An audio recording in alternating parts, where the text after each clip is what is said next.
Welcome to the Filmcast review of Spider-Man Brand New Day. I'm going to read the plot summary of this movie from IMDb. A forgotten Peter Parker lives alone as a full-time Spider-Man until mounting pressure triggers a dangerous change and a powerful new enemy emerges, end quote.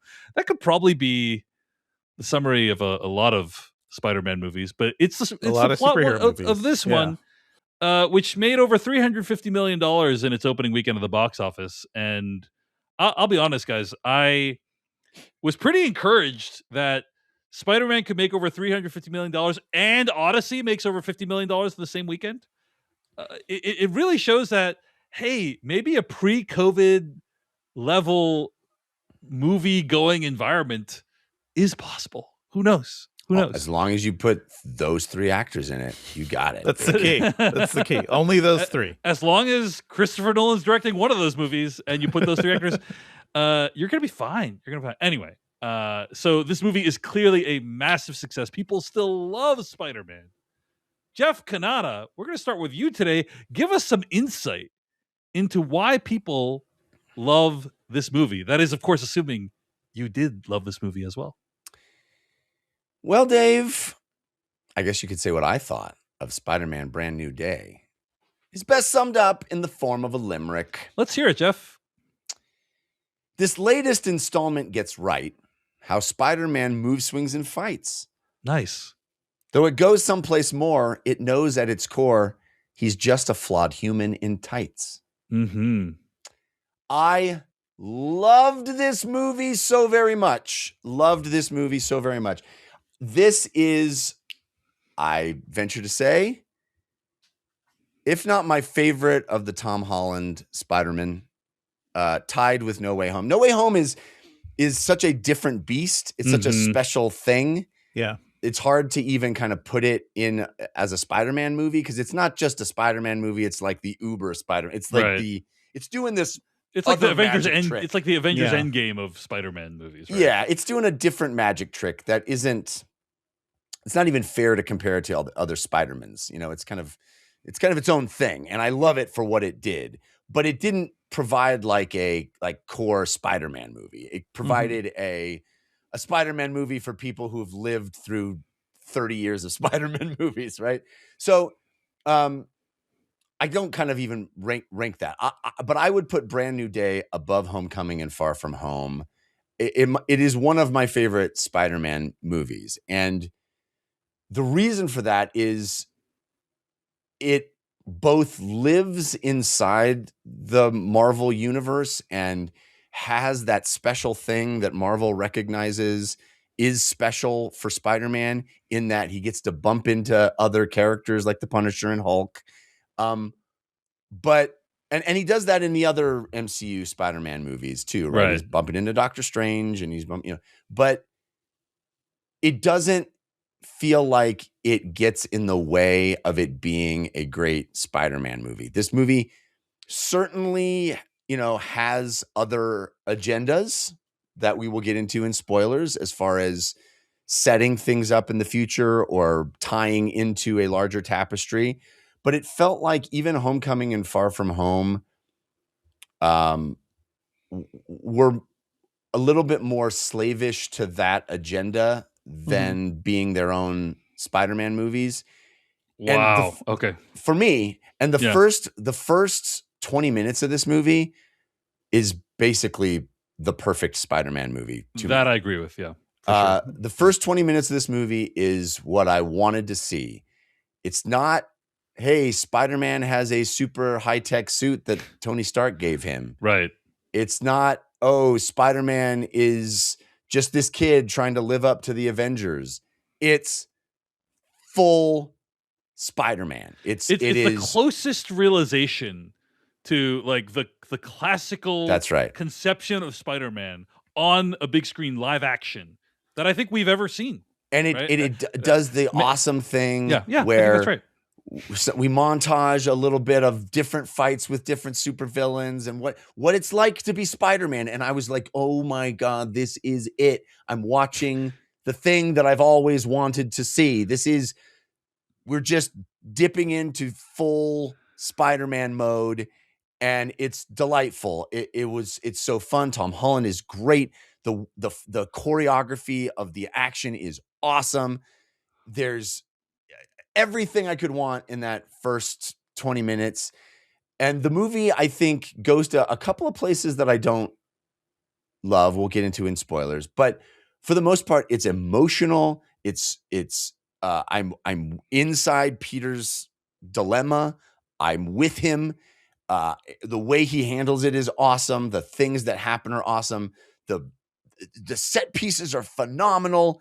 Like it is, and then it adds in this kind of cool, more surprising element that we'll get into in spoilers that had me geeking out and loving it. And I thought even that was handled with some restraint and some nuance that makes me curious for what's coming next, makes me excited for what's coming next. Doesn't, to my mind, I'm sure Dave will disagree, but doesn't overwhelm the movie with that thing. It actually still feels like it's about what this movie is about instead of about what some subsequent movie will be about. And throughout, it never gets any less cool from a just visual spectacle level of like the way things happen, who's doing it, how it's happening is so cool. The other thing I want to mention before I hand it over is I was very surprised how much this movie seems to have been influenced by Insomniac's Spider-Man video games. They do the covers of those games like several times. They do the covers. Yeah. The bad guys have the weapons the bad guys have in those movies. The way he deals with them, it seems very influenced. There's even a sequence where he takes down a moving vehicle toward the beginning of the movie. Right. Yeah. That is like, I think I played that. Spider-Man 2. Yeah. Did I play that? Yeah. Yeah. So I was very surprised how much this movie cribs from that and references that and acknowledges that the video games are excellent. Yes. But it was interesting to me that the movie allowed itself to be influenced by that.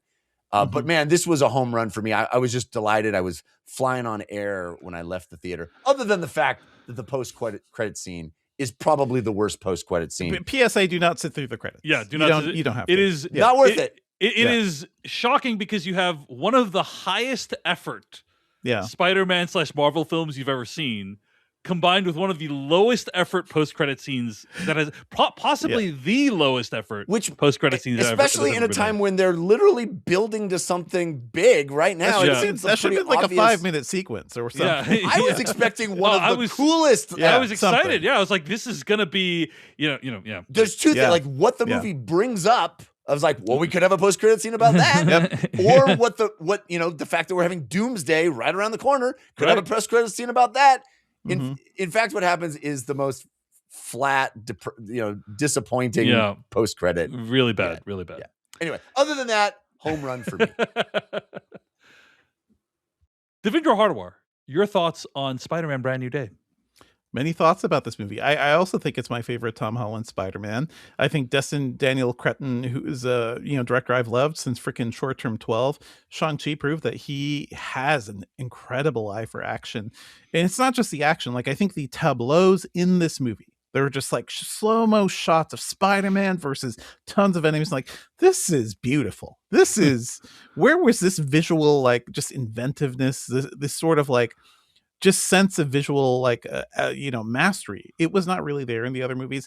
I like the other movies just fine. I think like Homecoming, Far From Home, No Way Home, all like, they're much lighter. No Way Home is very different because a lot more stuff happens there. But Far From Home and Homecoming, I watch them a lot with my kids and they like it because it's bouncy. It's light. They're high school movies. It's a movie about kids and like kid level problems and Spider-Man dealing with it. It's fun and bouncy, yada, yada, yada.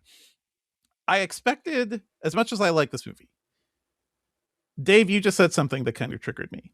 That was like, oh, this is the best representation of Spider-Man that we've ever seen, like from the comics. I disagree. Wow. That's still Spider-Man 2, because what is this Spider-Man's job? How does he pay the rent? There is no struggle here. You're right. The thing about he's just a kid. He's just a kid who struggles to like be a photographer. Go ahead, Jeff. The struggle this movie does is an emotional struggle. It's internal. Yeah. You know what did both? You know what? Can't pay the rent and also internal struggle. That's true. Spider-Man 2. That's true. Spider-Man 2. I mean, the one thing I'll say is like Spider-Man. I don't think the Raimi Spider-Mans had Peter Parker kind of being a scientist, in the way that he is in this movie, and that I think is more true to the comics. He's not a scientist. He's not a he has Tony Stark's AI. He doesn't have Tony Stark's suit, but he can like, hey, ChatGPT Tony Stark, can you make this thing for me? He's not Tony. Yeah, whatever. He's not on his own. He's not on his own. He has the full power of everything that Tony Stark left behind. He was an Avenger. He can like tap into that whenever he can. The thing about Spider-Man 2, the thing about Spider-Man in general, it's just a kid. It's that scene from the train. He's just a kid. He's struggling to pay the rent. He's fighting with his landlord. I agree with you. I love that aspect of Spider-Man, and it does get pushed to the side in this movie.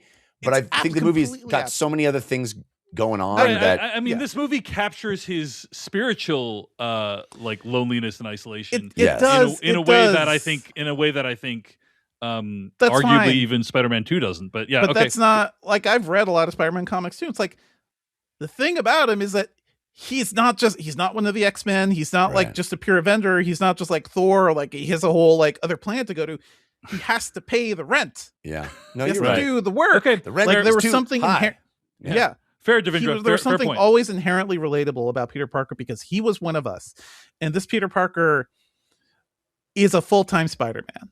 And essentially, he's a cop in a way that is very kind of like, okay, it comes with the territory, of course. Like, you're going to have to work with the cops. You have to work with the NYPD if you want to survive here. I think his cop friend, played by Elisa Colon-Zayas, is great. She has like the Aunt May energy for him because he's not here anymore. So like there is some of that, but also we'll talk about this in spoilers, because the Spider-Man is a cop, because the Spider-Man doesn't have the financial struggle. He struggles emotionally. Oh man, I forced everybody to forget me for 4 years. That was a choice based on your mistakes, buddy. That wasn't life just pressuring you. This is all the consequences of your actions. Is the why fallout you feel of your bad good right intentions. Yeah, all of your good intentions. Yeah. But he is the villain of this movie. And I think he will potentially be the villain of future Marvel movies based on what happens in this movie. There's something crucial that happens that's like, we'll talk about this in spoilers, but I'm getting a bit of the G word here, and I'll say what the G word is when we get to spoilers. Grapes? Can I say one more quick thing before we get to you, Dave, that you brought up? Devindra, it is a weird experience watching this movie and seeing him interact with his AI. Yes. And remembering that for so long, that seemed like a wild sci-fi concept. Right. And it's like, I can do that right now if I want to. Literally that. There's nothing fantastical about him interacting with that AI. So maybe you can trust it a little more. In the time between Tom Holland taking the role of Spider-Man and now, that has gone from wild sci-fi concept to something I could do on my phone. Yep. I belies his AI is called Allie in the movie. Naomi Watts plays the voice. Naomi Watts plays Allie and has a special connection with Watts in his pocket. Man, has a special connection with Tom Holland because she and Tom Holland started this movie called The Impossible together. Yeah, and that was Tom Holland's first movie, pretty much. So incredible movie too. Yeah. But I do think the movie is very pro AI and very pro cop. For those who are curious. It's always been pro AI because of Tony Stark. It's always been pro tech bro, and I think the consequences of his actions again. We will see some repercussions from this movie, and I think it's on purpose, but it's also like, that's not Spider-Man, man. That's Tony Stark's baby. It's the consequences of a tech bro and not just a kid who is trying to survive with superpowers in Queens. Gardening? Yeah. Is that the G word? Anyway, okay. Yeah. My thoughts on Spider-Man Brand New Day. I did not care for this movie very much, I have to say. I was not a huge fan of Spider-Man. Amazing. Now, there are some things that I think this movie does very well, and I want to talk about those, right? First of all, this is some of the best Spider-Man action that I think that has ever existed. I mean, I love the Raimi Spider-Man movies as well. There's some really good stuff in those as well.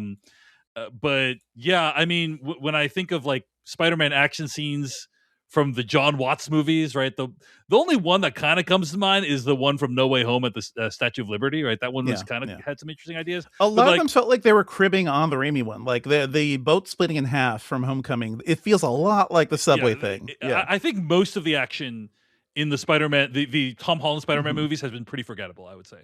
But this one, I think, has some really fantastic action, some fantastic moments. I think that also, by the way, the way that it has Tom Holland or his double, whoever is in the suit, actually interact, like he spends extensive sequences interacting with people in the suit. And that is, I don't think that's something we've seen really in the previous Spider-Man movies. Maybe I'm wrong about that. It's not a CG suit. It looks that's right. Like, it's not CG. It's not CG. It looks like it's not. Yeah. And usually when Tom Holland's in a Spider-Man, not all the time, but usually it's like, oh, that's a CG suit, or it's not even Tom Holland there. It's some CG whole creation. This is like, wow, you actually believe that this character could exist in our real world. You believe a man could put on a suit and not be lazy and that's really cool. CGified. It's from back in the day. There was one shot like related to that, Dave. There's a shot from inside his mask. Yes. That I'm like, it's in the trailers. It's in the trailers. I'm like, that is kind of breathtaking. It's amazing. We've never gotten that before. It's a really cool. I think it invokes the Tony Stark Iron Man thing that started, with Jon Favreau. Yeah, but they find their own way into it, right? It's like a profile shot instead of this. Usually, it's like the Iron Man, the classic Iron Man shot is head on.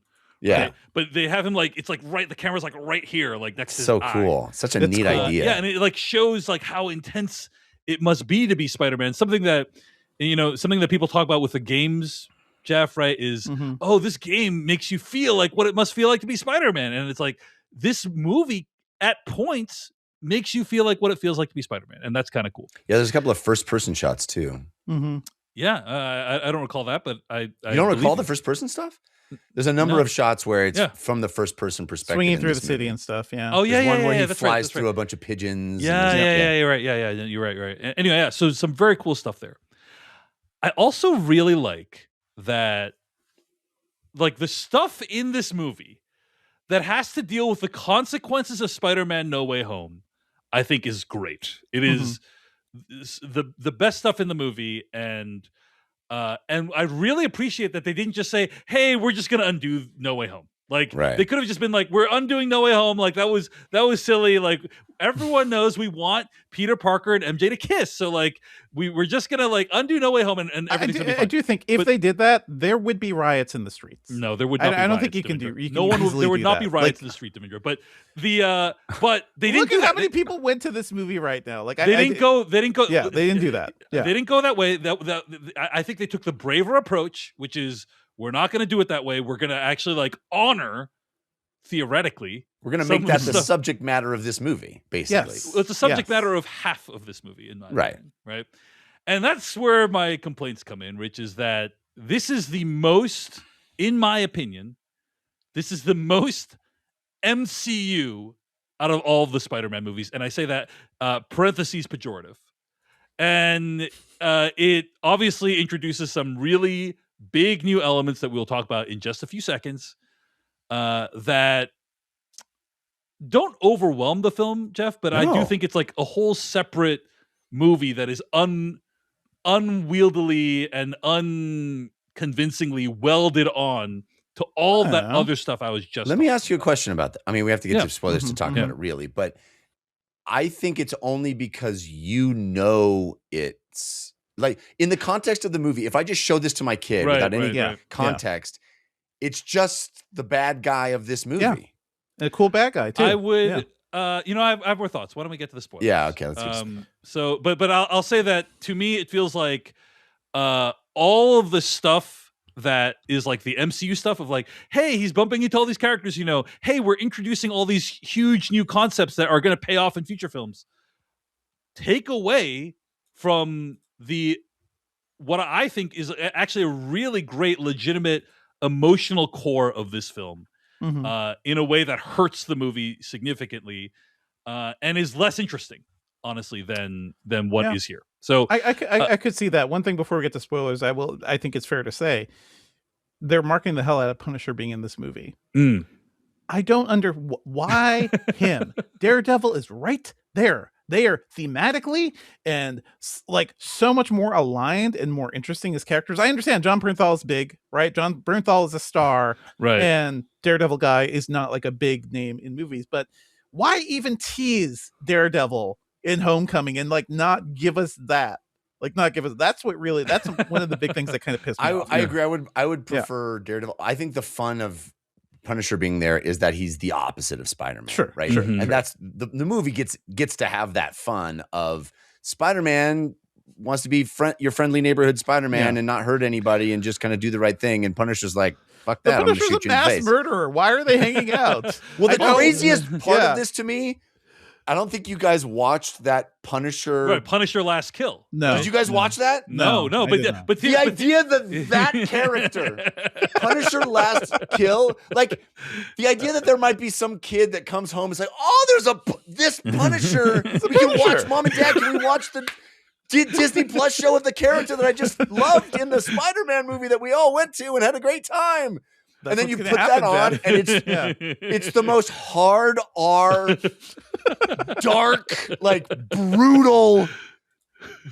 I mean, I can't even emphasize enough how brutal that movie is. And it's literally about Punisher having a freaking psychotic break. It's like it's baffling. The idea that they put that out before this is insane. It's insane. Yeah. But it's also, because they put it on Disney Plus, right? People have been watching it and talking about it, and he's in the popular consciousness. So it's called Synergy, Devindra Hardawar. That's why. It's called Synergy. I'm just like, would they be broing out like this? Like, come on, give me my Spider-Man Daredevil crossover. It's been like a decade of these two characters existing in the same city. What are we doing? Let's hang out. It is strange that they don't. There's a moment where, there's a big thing made in the movie of Spider-Man having saved Punisher in some previous thing. Is that? And I was like, oh, that must be Punisher Last Kill. I look it up. Nope, totally. Is that a thing that just has happened off camera, or is it? It's off camera. It's just off camera. So in the comics, if that happened, there'd be a little square with an asterisk, and the editor would tell you when it happened or where it happened or the fact that it didn't happen. I was like, we need that in the movie. We need a little moment where the movie just goes, that actually wasn't, that actually didn't happen, or, let me know that I didn't miss some big part. The fact that we have, 400 movies and 68 TV shows that are all backstory of this movie. And then you also reference something that was not in any of them. Not cool, man. They wisely said it happened in Staten Island. As we all know, you never want to visit Staten Island. You don't show us anything happening. They're saving it for the TV special Punisher Staten Island edition or whatever. Final kill on Staten Island. Hard he takes the ferry. He takes the ferry so mad. He's taking the ferry from Manhattan. Yeah, I agree. That was strange. Because I was like, oh, this must be in that Punisher Last Kill movie that I did not see. They had to force a connection. And I go home and Google it. And it's like, nope, it wasn't. No, I'm sitting there going, how did I miss a Spider-Man Punisher thing in the MCU? Right, I was like, that would have been that's strange that I didn't hear about that, because if Tom Holland appeared in Punisher Last Kill, that would have been a big deal. Also, he should hate this guy. Spider-Man should hate the mass murderer whose solution to everything is shooting people in the head. Oh my God. If Punisher Last Kill happened in this world, he murders 400 guys in that show. Yes. It would have been big front page news. And the Daily Spider-Man Bugle sees us in the news. He's like, I'm just trying to stop supervillains over here. I web them up for the cops. That's what I do. Yeah. God. All right, guys, let's get to spoilers for Spider-Man Brand New Day starting right now. All right, I need to talk about this, and I will talk about it in a positive way to start with. Okay. First of all, I think it's worth sharing. This movie had very strange embargo situation, and what I mean by that is typically how movie screenings work is The press goes to see the movie in advance, and then usually like 1 or 2 days later, the embargo lifts, meaning the press is now allowed to publish reviews about the movie. And the idea is that all the reviews go live at the same time. That's when like the Rotten Tomatoes score gets updated and so on. And the reason for that is like they want like the studio wants one big wave of press at once. So and they usually want to give writers a chance to write their review and not have to come home from the movie screening and crap something out fast. It's usually they usually get like a full 24 hours before they need to like write the review. And so everyone gets what they want out of this arrangement. The writer gets to access the movie early and have the review ready for the day the movie launches. The studio gets like a wave of press. It's like a mutually beneficial situation for everyone. What was very strange about this movie is the screening was on Monday night. And then the review embargo for this movie lifted at 6 a.m. the next morning. That's Pacific rough. time, 6 a.m. Pacific time. Well, so I was getting out of the movie at like 10:30. Yeah. And then 6 a.m. the review had to be published. Well, the other thing that was weird is usually they say, it's a review embargo, but they usually say you can post on social media that you're seeing the movie, that and in this case, it was like, don't even tell people that you're here. Don't even tell people you saw it. They're like, don't even tell people you saw the movie. So it was very strange. And then, of course, you watch the movie and you find out why that's the case, right? Because there is a major reveal in this film. And I will just say, Jeff, that despite my issues with this film, which are considerable, I think that the way that the reveal happened was pretty great. It's kind of incredible, like very offhanded, right? Like he's using his super AI spying powers, right, to figure it out. But it's not like there's a big like dun dun dun dun. It's just very like offhanded, like this is what that character's name is, and then you as the viewer are bringing in like your knowledge of. Well, that's why I disagree so strongly with you that it overwhelms the movie with MCU. It's like if my son, who doesn't know X-Men from anything, sees this, it's just a rad supervillain bad guy. And yes, her name is her name, but he doesn't have any context for that. And the movie doesn't like hit you over the head with it. In fact, it holds off almost all of that context. There's no X-Men imagery. Zero context. The word mutant isn't even used in this movie. Yes. I think, but Dave, I think you're more talking about stuff like Florence Pugh and everybody else popping up, right? Which and listen, also, I understand that took place in like a hot spring, like a hot tub area, hot tub. The whole scene of Florence Pugh just talking with Spider-Man in the hot tub. I cannot complain about this. Also, I'm sorry, Tom Holland. Tom Holland, what's going on, buddy? Man, like ripped. It's incredible what he's been able to achieve. He's been ripped in the other movies, but he's definitely more so But here. he's like super like cut in this one. Anyway, so I will also say that the way that the villains' powers are depicted is unique and very, very cool. The jumping from character to character. Yeah. Well, that's what's so brilliant about this movie. It shows Jean Grey's powers in a way that we've never seen her powers manifest. Yeah. So there's no clues at the beginning that this is who it is. I'm sorry, Jeff. I'm sorry, Jeff. From the trailers, they're like, who is this mysterious person taking over people's minds psychically? My first thought was Jean Grey. Well, that's why I don't because we know she can do that. We know she can like take over the trailers. Because I had this amazing moment in the movie theater where I was shocked as to who it was, and it was incredibly cool. You were shocked at who it was and not just the demonstration of the powers, which is surprising. The way the powers are done, and like it seems seemingly largely practically is really incredible. And I have to say, people choreographing. Yeah, I have to say there are some moments towards the end that are really amazing. All that stuff with Jean Grey in the isolation room. Yep. It looks like it comes straight out of a horror film, and I think it is really well done. My beef with it's cool because like.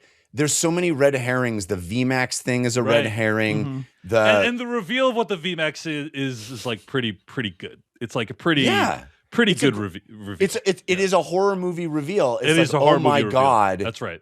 This awful thing happened to this person, and they, so I think it handles all that stuff so deftly. Like you said, the fact that every time she talks to him in the early part of the movie, it's a male NPC, basically a male character. Mhm. She's speaking through is like throwing you off. The way that the powers work was throwing me off. I just thought it was handled so smartly and so cool. And then at the end, when we finally get her name, it's not like, oh, we're in an X-Men movie now. Right.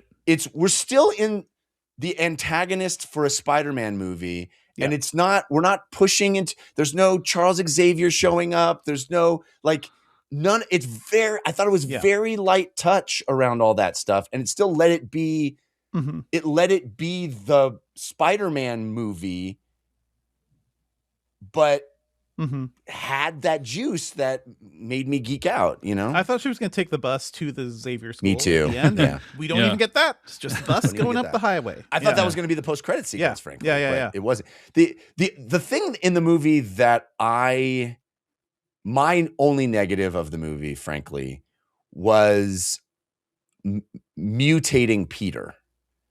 And I think I see where they're headed with Spider-Man being a mutant also, and sort of having there be some rub with the mutants and Spider-Man, which is what a cool way to do the X-Men inside the MCU, not have them be siloed away from the superheroes that we know, but have them sort of inextricably tied to the core superhero of Marvel, which is Spider-Man. I think that's interesting. And I know that the comics have done a lot of, Spider-Man, the First Mutant stuff, and Peter mutating. And so it's grounded in all that. But I didn't love. We got away from organic web shooters for a reason. It is a commentary. He's like, "Whoa, this is gross." Also, Peter too had these. Yeah, it's like I remember that was really gross, and that's one of the best scenes in No Way Home. Or far, yeah. I just it wasn't my favorite thing. For the whole beginning when his eyes turned black, and I was like, "Are we doing Venom? Are we doing? Was he infected by some symbiote? And like, what do we do?" I was totally in the dark for all that stuff, and I think the moment where he has the cool superhero thing of, "Are you Spider-Man or are you Peter Parker?" "I'm both." Yeah. And then he throws the dude toward the spike and stops him from getting hurt because he's still got Peter Parker in him too. Like all that stuff, I was like leaping out of my chair, metaphorically. Like I loved all that stuff. Maybe don't trap Spider-Man in a vertical action stage where he can web you the hell up. Yeah. I mean, just to be clear, I think you can tell there's a lot of things I really did enjoy about the film and thought were praiseworthy about the film. But I think my ultimate issues are around the emotional arcs of these characters for this movie. And they, Spider-Man kind of comes to her aid he spends 80 to 90% of the movie like trying to like put her away. And then at the end they kind of make up. And in my opinion, that felt a little bit too rushed. I think he understands her. Is the sure. Yeah. I understand what the movie's trying to say. I mean, I think the moment when she inhabits Zendaya's character and like pretends to be her is such a horrifying violation. Yep. You know what I mean? Oh my God. It's for like for everyone involved. Right? It's like so upsetting. Basically, I just feel like this because they had to do this whole thing of introducing not only Jean Grey the character, but the whole like edifice around Jean Grey's character, the damage control department, all that stuff. It just felt like the other, like in my opinion, both plot lines were underserved as a result of this. Like the Peter, MJ, Ned storyline and also the Jean Grey storyline both felt like a little bit half-baked to me. The movie's 2.5 hours long, so I felt like, that's right. It's longer because we're kind of building up a new character and kind of spending time. I agree that that scene where she inhabits Zendaya, inhabits MJ is rough, but that scene when MJ tells him she doesn't love him, that's pretty harsh. That's I don't know who you are. I thought that was amazing, dude, right? incredible. Amazing scene because you expect her to be like, and actually I do feel something, but she didn't, and it's like, oh wow, what a bold move for the movie to take there. I love the scene that the one where Jean Grey's inside her head and she's like, "Oh, you thought true love's kiss would unlock, it's like, it's so Right. great to be like, oh, you naive little Yeah. jerk. You Yeah. thought that mattered at all, so great. Ugh. Yeah. So good. Can I say the G word? Yeah, what's the G word, Devindra? Tell us. The G word is Genosha. Oh. Spider-Man has created the technology that will disable mutants Mm. because he so Right. could not deal with his own mutations. That's right. He is the reason Damage Control was able to like control Jean Grey, and Tremel Tillman. Incredible work here. Just like, Yeah, he's great. incredible, like conniving little villain there. Never He's trust like, oh, Tremel Tillman when he's working never for a trust him. corporation of any kind. He's a good company man, always. But I think where we're going to go from here is that Spider-Man has created, thanks to Tony Stark's AI, the technology that will keep humans in control. Or Totally mutants in agree. control. It will be And the that is reason dangerous. that Magneto gets mad, or whoever, Yes. whatever character they're going to Yes. use, Emma Frost, whatever character they're going to use as the character that is mad that they're taking something away from us. It is going to be Peter Parker's fault. Yeah. And I think And that he can make for recognizes some that like really in this movie, interesting but yeah, juice. I think that super could be interesting. really But cool. he recognizes that in this movie, but it's also like, oh man, I think you have maybe accomplished the most evil thing here, even though you have a villain who's out there like murdering people, and then you have the Punisher over here, like, I don't know, trying to murder people. But this is incredibly rough and really ties into this. Peter Parker is still a Tony Stark stooge, right? Is still like a stooge of the tech bro, and not just like a kid trying to make rent in New York City. And I'm like, oh, I thought we were going to at least get more of that in this movie. We don't quite get there. This is deeply troubling. Yeah. Speaking of deeply troubling, I'm going to put this out there. I think Spider-Man Brand New Day does a better job of showing what the consequences of Thanos' snap would have been than the Avengers movies. And what I mean by that is there's this amazing sequence at the end where Jean Grey is traumatized, and then she like puts out a mental force field that's a kilometer in radius or whatever, and everyone freezes. And you see it causes complete pandemonium of people riding bikes, getting horrifying accidents, and cars crashing into the cars, and trains doing all kinds of stuff, and people like mid-food, amazing sequence. Real harkening back to the Professor X stuff in the X-Men movies too. True. Yeah. That's true. Yeah. But I always thought when Thanos snapped, like all that stuff would like planes would crash fall on, from the like sky. all this stuff, and we never like saw any of that stuff really. We saw a bunch of Avengers disappear, and that was very sad and traumatizing, but it wasn't the same as like what would happen to regular people. So all the stuff with Jean Grey towards the end, again, I think like individually these things are really cool. I just think, and I understand the desire to unify them into this film, right? Which is like they both come from a place of loneliness and isolation. But for me, just like the way that the movie joined them together didn't quite work personally. I hear you. But I will, I think several years ago, I had predicted the X-Men will save the MCU. I feel like we're getting there. We have Jean Grey. There is the trailer for Doomsday hit that gives us glimpses of things. I'm very excited to see where they go with this like version of the X-Men. It's wild to me that this was in the chamber for Spider-Man, and they mentioned zero things about X-Men at Comic-Con. Yeah. Zero. Yeah. That's wild to me. That is wild. But there's been a flurry of like all this X-Men news that's come out this week. They were like saving it. They're saving it. It feels like that's what you would want to bring to Comic-Con with you. It's true. I admire it. I admire them for like trying to save the surprise. The restraint for the film. I'm yeah. excited about like where they're going to go with X-Men and who else they're going to cast. Like Indy Navarrete just said, I would love to be Mystique. I'm like, you know what? That is a fucking amazing idea. That is, yes. Sign me up for the blue paint. The blue paint, but also like her ability to just like very, very much transform herself is very, very cool. But yeah, anything else on this movie, guys? Yeah. You mentioned the scene with Florence Pugh.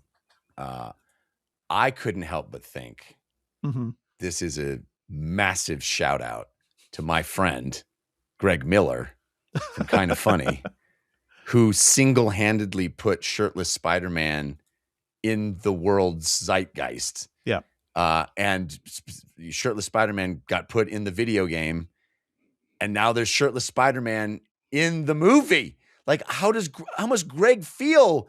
He's like, he created a thing that is now film Spider-Man lore. It's crazy. Shirtless Spider-Man. Shirtless Spider-Man. Also, Shirtless Spider-Man. Also, I think a much better performance for Tom Holland than he does in the Odyssey. I've seen the Odyssey 3 times. I'm like, you know what? This boy is dead weight over here. Like Anne Hathaway is acting her ass off, and it's because that's the character he's playing, but also it feels like he's a little bit out of his depth in that movie. Here, he is giving a nuanced, layered performance. Like, oh yeah, you can act. I've seen you be bad in another movie or be very, I don't know, one note in another movie. Okay, guys, we haven't spoken about not the post-credit scene, but the very ending of this film. Mm-hmm. One of the things I appreciate about this movie that's actually somewhat rare these days, right, for Marvel or anyone else, is this is a movie that treats the first 3 movies that have come before it very seriously. It's like, you've seen those movies, you love those movies, you know about the plot details of those movies, and we're gonna show like a few flashbacks and stuff, but we're not gonna like necessarily explain too much about it. And so at the very end of the movie, he sees Ned in the store again, and then he does their special little. They handshake. do have True Love's kiss, unlocking They do. the memory. Mm-hmm, mm-hmm. Right, They and get if True Love's secret handshake. what's interesting is there is a trailer for Spider-Man Brand New Day that shows them doing the handshake, but they don't show it in the movie prior to this point, as far as I can recall. So it's like, if you've watched the trailer, then you'll know what this is a reference to. And also, of course, if you watch it. But that could have been seen from another movie. It's hard to tell. Right. The trailer has a lot of old clips in there. Yeah. So the implication is that he is able to like reactivate Ned's memories of him still, right? Mm-hmm. Yeah. And honestly, I was a little bit disappointed. Like, it's a cool moment because it's like, oh, the performances are great. The realization that, oh wow, like they actually know each other. But also, one of the things I liked about this movie is they didn't do that, right? Like they didn't have him just like, oh, they actually can remember. Yeah. So I don't know whether they're gonna have your cake and eat it too situation. Exactly. Yeah. Well, Yeah. and I suspect that like the next movie, which I have to assume there will be one because this one is literally the second highest grossing, probably going to be the second highest grossing movie of all time. The next movie will probably deal with them getting their memories back and undo some of the stuff that was done in this movie, which I think is a shame because I think it's like, oh, what an interesting choice for them to not be together and not have the memories reactivated. I mean, we don't know. It could just be trickles of it. I'm surprised maybe throughout you're this right. entire movie, he doesn't go to Doctor Strange like, buddy, can you just do me a solid? Let's can we do anything about this? Magic undo. Magic undo. Yeah, undo Magic magic, please. Undo magic, please. Anyway. All right, guys. Any other thoughts? I mean, on I just want to say again how awesome the action is in this movie, and the sequences where he's taking down multiple bad guys at once. I mean, the fight with the hand in the vertical jail thing is incredible. The one outside where he stretches first, he's like, you got to stretch before you do that. I love that. The fight with the Hulk is pretty great. Like the thoughts, the ideas behind that fight are awesome. Him having to deal with the Punisher while fighting the Hulk is so delightful and so fun. That sequence where he's dragging the Punisher and the Punisher's still shooting the Hulk, so cool. The Hulk, being dragged by the weight, and then he gets through to Bruce Banner, and Bruce realizes that the smartest thing to do is just let go and fall. So good. All of that stuff is so good. And all the stuff at the beginning where we're just fighting bad guys and cleaning up the streets, Spider-Man style, and just fighting random the Scorpion and random, Shocker. And we're just doing Spider-Man stuff. Catnip for me. Just my soul Tombstone is fed. just randomly in this movie. Yeah. It's great. All of it. Great. So good. So good. I feel also like because I watched the trailer, there's a lot of stuff in the trailers that kind of like they put a lot more stuff of the hand from that earlier clip. It's like in the beginning of the movie, they're like, oh yeah, he fought the hand. And there's that great sequence of all them flying each other. Right. That's one of the climactic shots of the trailer. You're like, oh, this is going to be a big battle. Literally, it's like a 2-second shot. In the movie, you're like, are they going to give us the hand and just like never do anything with it? Or is this like Chekhov's the hand over here? Like set them up at the beginning of the movie. Maybe we'll do something with them at the end. I kind of like it's also like the Simpsons thing. We're just waiting for them. We're just waiting for them to do something. I want to see what that guy's going to do. I will They do say the something trailer very does cool. a pretty good job of faking you out. Yes. On like it makes it seem like the big Spider-Man hand confrontation takes place outside, but in fact it doesn't happen outside at all in the movie. And so that's but kind of a cool specific shot is in the movie that they show in the trailer. But it's like a flashback, right? Or something it is literally that 2 seconds. Like, that is a really funny way to kind of change our expectations. Wow, they really sold us a bag of goods on this one in terms of like faking us out. But then then they do pay it off at the end, and that's really nice. I'm gonna put this out there, guys. John Barenthal, look. Yep. I think very talented actor, but in general, I only see him in one mode. And then I saw him do Hot Ones with Tom Holland, great episode, and it's like his off-screen persona also very similar to his on-screen persona in The Bear and in The Odyssey, right? And so I'm thinking to myself, okay, like he's talented actor, but like he's kind of only like can only do one mode. And then in this movie, his mind is taken over by Jean Grey. Yeah. And then he's like a completely different guy. I'm like, oh wow, that John Barenthal actually can like completely manifest as a different personality. Did that hit you as very different? Yeah, he's kind of like just his like body language and his like facial expression were like so different than anything else from the Punisher. You're just like picking up scraps here. You're like, oh man, he did embody somebody else. It's a fun moment. Yeah, I'm saying it is. It's funny. He's very good. It's like, wow, he's very good in that scene. I mean, he is the guy. He is just like actor who will play tough masculinity, right? Gruff masculinity guy with emotions. He's got emotions too, but he's tough. Yeah. There's an interview with him, I think, on one of the podcasts recently, Fresh Air, I think. And it's like, he's had real genuine actor training. Right. He trained in Moscow. He's like, he has a lot of like background behind him, but the roles he's been in is basically, Walking Dead shows you can be a tough guy. Let's just do that again and again and again. That's what we've seen from him. Do want to shout out Sadie Sink as Jean Grey. Like, I think her version of Jean Grey is very good and powered by rage in ways that I hope will also pay off eventually if we keep going down the X-Men line. I'm also going to briefly bring up some of the things around Furious. It is Furious, the TV show. It is hilarious. Both of these things are about like people working together with the cops to track essentially a serial killer, a redheaded serial killer who nobody can identify, moving around New York, who is taking revenge for stuff that happened to her in the past. They parallel so well. It is actually kind of hilarious. So it's just really weird that I'm watching these things at the same time. Furious is still good. Shout out to Sadie Sink though, because makes me excited for the age of the X-Men that they're gonna do in the MCU, and I hope they move quickly because Sadie Sink's gonna she's gonna get older. She's getting older every day. But it seems like they're gonna do a younger. This is not Bryan Singer's X-Men where they're all basically adults, even younger than First Class, right? First Class was our version of like young X-Men getting together. I'm still worried about wherever any of this goes. Who is going to be Wolverine? That's the question on my mind at this point. But this is a solid start for X-Men in this universe. I think Jean Grey being in this movie is one of the reasons it feels a little different, right? We're not just doing the Spider-Man, villain menagerie here. This is a very different character using psychic powers. The idea that he is somebody who can fight against that is kind of compelling too. I'm fascinated about like more than being disturbed by the like obvious forcing of different characters here. I am intrigued by where we're headed, which is something I've not been in the MCU for a very long time, Yeah, I mean, I think the first go around of the X-Men, Bryan Singer's first X-Men movie, is built around Wolverine. You could say maybe even Rogue is like Wolverine and Rogue. Yeah.